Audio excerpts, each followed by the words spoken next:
Imagine waking up in the year 1600 to the heavy sound of footsteps outside your small wooden house and realizing that the voices whispering in the street are speaking your name with a word that could end your life forever. Witch. An accusation of witchcraft in the early modern world was not a passing insult. It was a bizarre and terrifying sentence that turned everyday life upside down, casting you into the shadows of fear, suspicion, and forgotten history.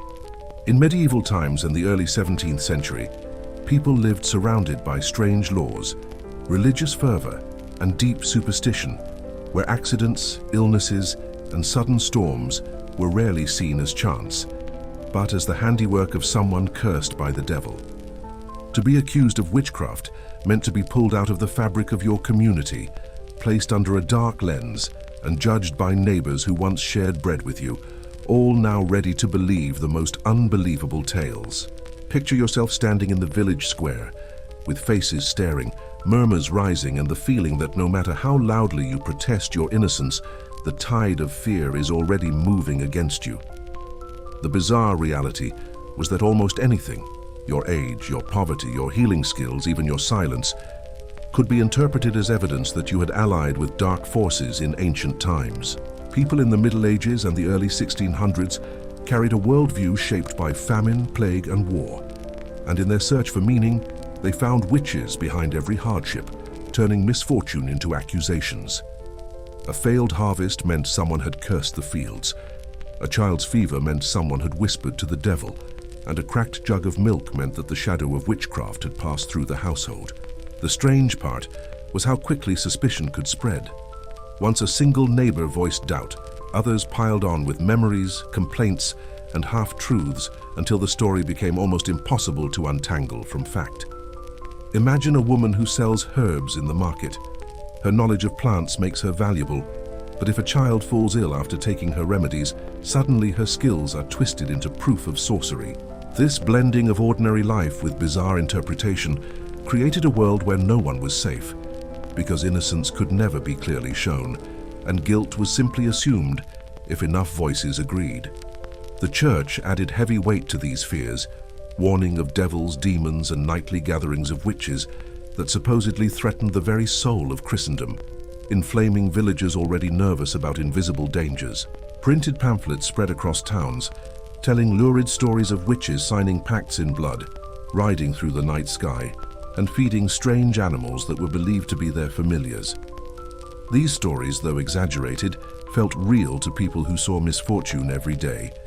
And the more bizarre the tale, the more eagerly it was believed because it explained what otherwise could not be explained. So when your name was spoken with the word witch, you were already fighting an enemy larger than any single accuser. You were battling centuries of fear embedded in the culture. The process often began with whispers, the kind of hushed conversations that might start in the churchyard after Sunday service or while drawing water from the village well. One person would recall that you muttered after losing a quarrel, another would add that they saw a crow on your roof, and suddenly these fragments built a case of invisible danger. Even your appearance could betray you. A bent back, a scarred face, or simply being older and widowed might mark you as suspicious, as though the devil preferred the outcasts of society. When suspicion hardened, local officials arrived, often accompanied by guards or constables, to summon you for questioning under the authority of both secular courts and religious leaders. The moment that summons was spoken, life changed forever, because now you were no longer a neighbor or friend. You were an official suspect, a person marked as dangerous to the entire community. The first questioning rarely began with violence. Instead, magistrates sat in wood-paneled chambers and asked calm but loaded questions designed to trap you no matter how you answered. They asked about arguments you had, the animals you kept, the dreams you remembered, and each reply was twisted into evidence of contact with forces beyond the natural. If you denied everything too strongly, they believed the devil was strengthening your tongue. If you hesitated, they claimed your silence was confession. Imagine sitting there as neighbors you had known all your life came forward to give testimony, each one recounting strange accidents, sick livestock, or moments of bad luck, blaming it all on you. One man swore his cow stopped giving milk after you passed his gate. A woman said her child grew feverish after you frowned at her. and another claimed storms followed your shadow. These stories, though flimsy, carried enormous weight, because people trusted patterns of misfortune more than logical reasoning, and the bizarre pile of coincidences became overwhelming. At this stage, many accused realized there was no path to safety, because the accusations built like stones in a wall, closing in tighter with each testimony. Officials then turned to physical evidence, examining your body for so-called witch marks, which might be nothing more than a mole, a scar, or a birthmark. They pricked these marks with needles to see if you felt pain. If you flinched, it proved you were hiding something. If you did not, it proved you had a devil's spot. It was a strange and cruel system where every outcome pointed to guilt, and the more you defended yourself, the less you were believed. The fear deepened when they introduced bizarre tests like the swimming trial, where you might be thrown into water with your hands tied. If you floated, it meant the water rejected you because you were cursed. If you sank, you were innocent, but you might drown before anyone pulled you out. These strange laws and customs blurred the line between superstition and justice, creating a system where logic had no place, only fear and ritual. The weight of religion pressed down on every word, with priests warning that your refusal to confess meant the devil was gripping your soul tighter. Confession became the goal, and torture was often considered the only way to pry truth from a witch's lips, though what it truly produced was desperation. The accused faced an impossible choice: deny and suffer more punishment, or confess and be remembered as a servant of evil. And confession rarely meant safety, because once you admitted guilt, you were expected to name others, creating an endless chain of suspicion. Whole villages sometimes fell into madness as one name led to another, until dozens were pulled into the web, all condemned by association. The most bizarre part was how ordinary people, not strangers, became your greatest threat. Neighbors who found relief in blaming you for their own suffering. By this point, the dungeon door often loomed, and you knew that whatever awaited inside was darker than any shadow you had yet faced. The dungeon was not always the stone chamber of legend, but often a damp cellar beneath a castle or town hall, a forgotten place where straw covered the ground and water dripped endlessly from the ceiling. Imagine stepping into that darkness, the air thick with mildew, the sound of chains rattling in the corners, and realizing this was to be your world for days or even weeks. The smell was overwhelming, a mix of smoke, damp stone, and human misery that clung to every surface and sank into your skin. Rats scurried along the edges, bold enough to steal crumbs from prisoners who were too weak to resist, and their tiny claws echoed louder in the silence of fear. Guards seldom lingered, for the place unsettled even them, and so prisoners were left alone, staring into the dark, unsure whether silence or screams would come next. Food, when given, was a lump of bread or a ladle of watery soup, barely enough to keep strength but just enough to prolong the ordeal. Every sound in the dungeon became a signal. Keys turning in a lock meant another round of questioning, footsteps meant new accusations, and silence meant time itself had slowed. You would sit chained to a wall, your arms aching, your body bruised from the rough handling of arrest, yet your mind racing with dread of what was still to come. The most bizarre part was the endless waiting, hours stretching into nights, nights blending into mornings, leaving you unsure whether the sun still rose outside. In this silence, the imagination ran wild, and many prisoners began to see shapes in the shadows, believing the devil himself lurked there to mock them. When questioning resumed, it was harsher, for magistrates often believed that darkness softened resistance, and that the dungeon itself weakened the spirit for confession. The questions were the same, yet asked with sharper tones. Who had you met? What Sabbaths had you attended? What pacts had you signed? If you hesitated, they took it as proof you were inventing a lie. If you spoke too quickly, they took it as proof you rehearsed with the devil. Each answer, no matter how ordinary, was stretched into something bizarre, as if the very act of speaking betrayed your guilt. They demanded names, urging you to confess who else in the village walked with you in shadow, who else signed the devil's book. The trap was perfect. To save yourself, you had to doom another, and once their names were spoken, suspicion spread like fire in dry grass. Confession was not only demanded, it was crafted, shaped, and molded until the story matched what the officials expected to hear. Imagine being so exhausted, so terrified, that you began repeating the very words they suggested, words that turned into the rope of your own noose. Pamphlets describing bizarre witch gatherings were often read aloud to you, and under pressure, you were expected to confirm them, to say yes, it happened just as they claimed. Slowly, what was once only fear became reality on paper, a signed confession that sealed your fate with ink and trembling hands.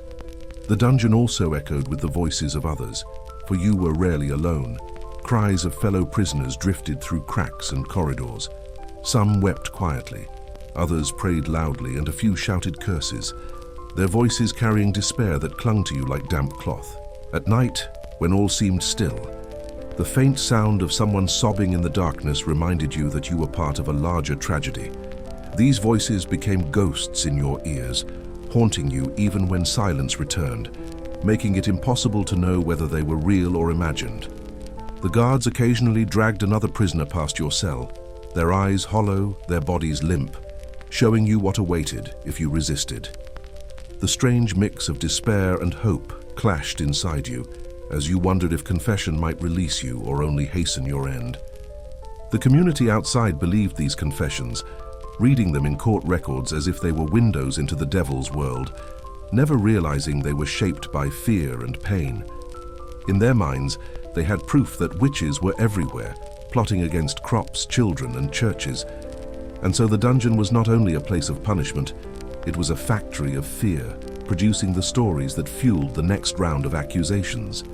Your body and your words became raw materials for this machinery of paranoia. With no escape once you were caught inside, days blurred together, and hunger gnawed at you until the body felt separate from the mind, as though you had become a shadow of yourself. The damp straw beneath you grew moldy, the chains rusted into your skin, and every cough echoed against the stone like a reminder of your decay. You prayed for light, yet when a torch was brought in, the sudden flare blinded you, making the darkness even worse when it vanished.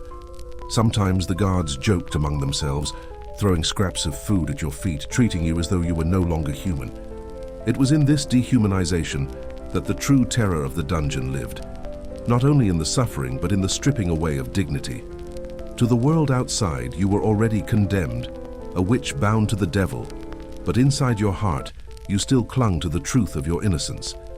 This clash between inner certainty and outer accusation ate away at sanity, leaving many prisoners uncertain whether perhaps they really had been touched by something dark. The bizarre irony was that the more you resisted, the more convinced they became of your guilt, twisting your honesty into further proof. Imagine whispering prayers into the night, only to be told later that your muttered words were spells calling demons. Every action, every sound, every breath became dangerous, because anything could be reinterpreted as witchcraft in the fevered imagination of 1600. The trial itself was not a single event but a process, beginning with these endless interrogations, then shifting to public hearings where your fate was debated before the entire community. Imagine being led out of the dungeon, blinking into daylight, your body weak, only to find a crowd gathered, eyes filled with suspicion and curiosity. They were not here to defend you, but to witness, and their stares cut deeper than the iron shackles that bruised your wrists. The magistrates sat high, their robes marking authority, and they opened the proceedings by listing the strange charges that had been spoken against you. Each accusation was read aloud, from sick animals to sudden storms, from muttered words to midnight sightings, building a bizarre portrait of someone you did not even recognize. Witnesses stepped forward again, repeating their stories, sometimes adding new details, the lies growing richer with each telling as though nourished by the soil of fear. Neighbors who once smiled at you now pointed with trembling fingers, desperate to distance themselves from suspicion by joining the chorus of blame. And the more people spoke, the more convincing it sounded, because in a world where many believed witches were real, numbers equaled truth. Your attempts to speak were drowned in murmurs, each denial twisted into further proof that you had mastered deception. In that moment, you realized you were no longer a person in their eyes. You were a symbol of everything they feared but could not understand. One of the strangest aspects of these trials was the use of so-called expert witnesses, men who claimed to know the signs of witchcraft. They examined your body again, searching for hidden marks, strange scars, or unusual blemishes, treating the skin as a parchment where the devil had signed his name. If they found a birthmark, they declared it a devil's teat. If they found nothing, they insisted it had been hidden by dark magic. The logic was circular, impossible to escape, and every outcome seemed already decided before the first question was even asked. You were caught in a trap built of superstition, and the more you struggled, the more tightly it bound you. The bizarre rituals of testing continued, sometimes involving charms, prayers, or the recitation of scripture, with every stumble taken as a sign of guilt. If you forgot a line, it proved the devil clouded your memory. If you recited it flawlessly, it proved the devil was helping you. The courtroom became theater, every gesture observed, every word weighed, with the villagers as eager spectators to a drama they already knew the ending to. The fear was not just of you, but of what might happen if you were not condemned, as if sparing one witch would unleash curses on them all. So the verdict, though not always immediate, felt inevitable, hanging in the air like smoke waiting to thicken into fire. Back in the dungeon, you had time to think, and those thoughts grew heavy, pressing down until the silence felt unbearable. You thought of family, of friends, of fields and hearths, of everything that had been stripped from you with a single word. The weight of injustice pressed on your chest, making each breath a struggle, and you wondered how truth could matter so little in the world outside. Some prisoners began to doubt themselves, wondering if perhaps they had spoken too sharply, or wished harm too strongly, or dreamed something unholy. This self-doubt was part of the cruelty, planting seeds that made the accused question their own innocence in the quiet of the night. When guards brought torches, shadows flickered across the walls, and those shapes seemed to twist into mocking figures, as if the dungeon itself conspired against you. Sleep was rare, for every sound jolted you awake: the clank of chains, the cough of another prisoner, the creak of wooden beams above. Dreams, when they came, were fevered and strange, filled with fire, smoke, and the sound of voices calling your name. Waking brought no relief, for the dungeon was as suffocating as the dreams, and despair wrapped itself around you like the damp straw beneath your body. Hope flickered faintly, but each passing day made it weaker, as though even hope itself was afraid to linger in such a place. The bizarre demand of the trial was always confession, not truth, because confession fit the script that officials and villagers already believed. They told you that a full admission could earn mercy, perhaps even release, but their voices carried no promise you dared trust. Some prisoners confessed just to end the torment, speaking names and stories fed to them by interrogators, trading honesty for survival. But mercy was fickle, and often confession only shortened the path to execution, turning life into a countdown of days. The cruelty lay in how hope was dangled like a lantern, always just out of reach, keeping you moving forward though the ground beneath was collapsing. Those who held out, refusing to confess, were told their silence was proof the devil still ruled their soul, and punishment was the only cure. It was a bizarre inversion of justice. Silence meant guilt, words meant guilt, and only condemnation was ever certain. Imagine the helplessness of realizing that nothing you could say or do would ever free you, because the system was built to consume you. Every day in the dungeon, you felt less like a person and more like a symbol, a warning held up for others to see. And that was the true purpose, to remind everyone else of the power of fear, keeping them obedient through the spectacle of your suffering. The community, meanwhile, found strange reassurance in your trial, for it convinced them that their problems had a source, and punishing you meant punishing the cause. When crops failed, when illness struck, when storms damaged roofs, your case gave them an explanation, even if it was false. This collective belief, bizarre though it seems now, brought order to chaos, channeling fear into ritual and execution. And once the village tasted that reassurance, they hungered for more, eager to purge every shadow that might hide a witch. So your suffering became a kind of twisted service, a sacrifice offered to calm their fears, though it destroyed you in the process. The guards who brought your food rarely met your eyes, as though looking at you too long might curse them too. You were reduced to a role in a play you never chose, and the villagers were both the audience and the actors, feeding the cycle. From the outside, this may look like madness, but inside the world of 1600, it was a terrifying logic that governed daily life. Religion, law, and superstition worked together, reinforcing one another until the bizarre became ordinary, and the ordinary became deadly. And caught in this web, you waited for the final decision, knowing that whatever it was, your old life was already gone. When the final day of judgment approached, the air itself felt heavy, as though the entire village was holding its breath to see how your story would end. You were led once again from the dungeon, your ankles raw from shackles, your body bent from weeks of confinement, your eyes squinting against the light. The crowd was larger this time, drawn by the promise of spectacle, for witch trials were not merely legal matters but public theatre. Children clung to their mothers, merchants closed their stalls, and farmers left their fields, all to watch what would happen to the accused witch. The magistrates spoke solemnly, their words dripping with authority, describing how your actions, though invisible to the eye, had endangered the community. They repeated the accusations, blending them with scripture, weaving a net so tight that even silence could not escape. Your pleas were brief, for by now you knew that every word would only be twisted into more proof of guilt. The verdict came down with a finality that shook the air. Guilty of witchcraft, guilty of consorting with the devil, guilty of crimes you never committed. The crowd murmured, some in relief, some in fear, a few in pity, but none dared to speak against the decision. For to question your guilt was to risk suspicion themselves, and no one wished to trade places with you. The sentence varied by region. Sometimes it was burning, sometimes hanging, sometimes a quieter end in the dungeon itself. But all were final. Imagine the dread of hearing your punishment read aloud, knowing that no appeal, no mercy, no intervention from friends or family could alter the words. Some prisoners collapsed in despair, others stood silent, and a few tried to speak blessings upon the very people condemning them. Guards took you back to the dungeon one last time, the space now colder, darker, as though the stones themselves knew what was coming. Every sound in that chamber was sharper. The drip of water, the creak of chains, the beating of your heart echoing louder than before. You thought of the life behind you, the warmth of the hearth, the laughter of neighbors, the rhythm of ordinary days now lost forever.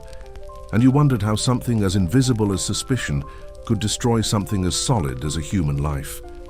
The night before punishment was often sleepless, filled with prayer, memory, and the slow passing of hours that stretched into eternity.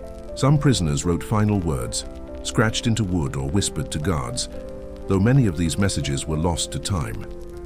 At dawn, the light returned, but for you it was not a gift, only a signal that the end had arrived. The community gathered once again, eager for the ritual that they believed would purge their world of evil. The strange truth was that executions were meant not only to punish, but to cleanse, to show that order had triumphed over chaos. The accused was led through the streets, the crowd pressing close, some shouting, some silent, all caught in the energy of the moment. Children peered from behind parents, frightened but fascinated, absorbing the lesson of obedience through fear.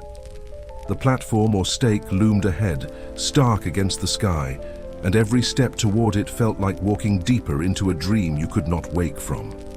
Officials read the charges again, giving the scene an air of ceremony, as if the repetition itself made the bizarre story more believable. Prayers were spoken, not for your soul, but for the village, that they might be protected now that the witch was exposed. The silence before the sentence was carried out was heavy, the hush of hundreds of people waiting for the final act. In those last moments, many accused tried to assert their innocence once more, their voices breaking yet steady, hoping history would remember them truly. Others accepted their fate quietly, whispering prayers, surrendering to forces they could no longer fight. The execution, whatever form it took, was swift compared to the long ordeal of accusation, trial, and dungeon confinement. And when it was over, the crowd exhaled together, as though a storm had passed and calm was restored.